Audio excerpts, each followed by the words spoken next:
Let me put it this way.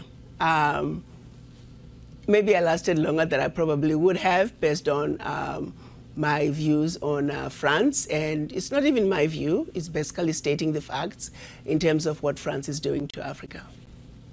What they're currently doing and have been doing for decades since the quote-unquote independence of the former French colonies, yes. They have significant control over all of their former colonies, specifically 14 of them. Just to give you the highlights of what they did when they were giving the independence, so to speak, to their former colonies. They forced them to sign a document which they are calling the Pact for the Continuation of Colonization. You have to understand, on one hand, they are saying we're giving you independence, which turned out to be mostly political independence, but that you also have to sign this document, which is titled the Pact for the Continuation of Colonization. So you're going to be independent, but you have to agree to continue to be colonized. So two countries said absolutely not. We are not going to sign those that document, Mali and Guinea. Okay. And what the French did, they went into those two countries, took everything that they thought they had brought to those two economies, poured concrete into the sewage pipes, and completely devastating the two economies. This was done as a way of letting the other countries know that if you do not sign this document, this is the fate that awaits you. It has impacted them terribly, terribly, terribly. If you look at it, you give up your, the Pact for the Continuation of Colonization said those countries were expected to deposit 85% of their bank reserves back then with the French Central Bank under the control of the French Minister of Finance. And should those countries wish to request some of those monies, because remember they were only left with 15% of their reserves, then they would have to submit a financial statement for the country, and if approved, they could only access up to 20% of whatever they had deposited the year before as a loan at commercial interest rates.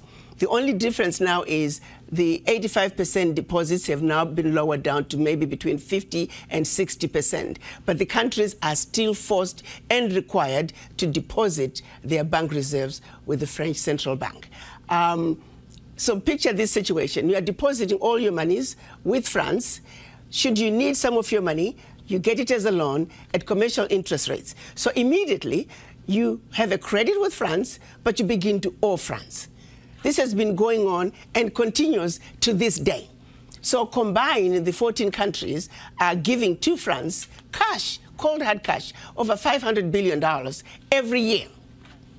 And France takes that money and invests it in its own stock market under the French name, and the countries may or may not know the returns. Currently, for every 14 billion that France takes out of Africa, by the time they finish investing it in the French stock market, they are realizing upwards of 300 billion. So you do the math to see how much money France is taking out of Africa every year. And yet France has the audacity to then look at African countries and call them poor countries. Why would poor African countries give $500 billion to France year in and year out? What really gets me the most is, how does the world sit back and watch this carnage take place in Africa? Where is the United Nations?